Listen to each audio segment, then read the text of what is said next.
في مدينة لا يقاس فيها الزمن إلا بما يغرس فيها من علم. ولد رجل اختار طريق الدعوة فصار العلم طريقه والمدينة موطنه. ذلك هو الشيخ عمر محمد فلاتة. ولد عام 1926 قرب مكة المكرمة بعد هجرة أسرته من إفريقيا إلى أرض الحرمين، ثم انتقل إلى المدينة المنورة وتشكلت ملامح رحلته.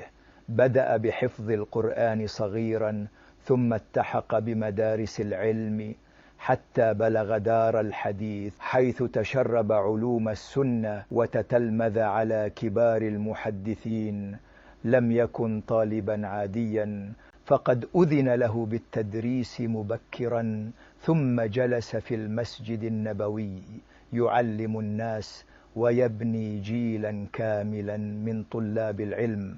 امتدت دروسه لعقود بين التفسير والحديث والسيرة، وسجلت له مئات الساعات العلمية التي بقيت بعده أثرا ممتدا. تدرج في خدمة العلم من مدرس بدار الحديث إلى إدارتها، ثم أمينا عاما للجامعة الإسلامية بالمدينة المنورة، ومؤسسا لمركز خدمة السنة والسيرة النبوية.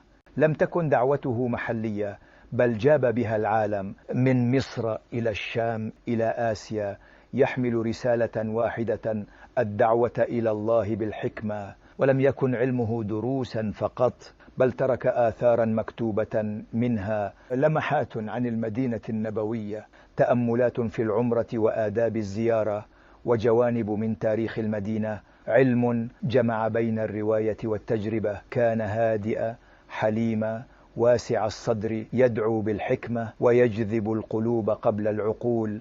عرفته أول ما عرفته سماعا، ثم لقيته في المدينة أثناء حضوري لاجتماعات الجامعة الإسلامية، وتكررت اللقاءات، فوجدت رجلا لا يشبه إلا نفسه، عالما بتواضع أب وهدوء معلم وصدق داعية. كانت أمنيته أن يموت في المدينة، وقد تحققت. رحل عام 1999 ودفن في البقيع بعد عمر أفناه في العلم والدعوة. رحل الشيخ، لكن بقي أثره في كل طالب علم وفي كل مجلس يذكر فيه الحديث. والله لو أخذنا هذه الشريعة وعملنا بها كما عمل بها أصحاب المصطفى، والله ما وصلنا إلى هذا الذل وإلى هذا الحضيض وإلى هذا الاختلاف وإلى هذه البلبلة وإلى هذا البلاء الذي نعيش فيه اليوم.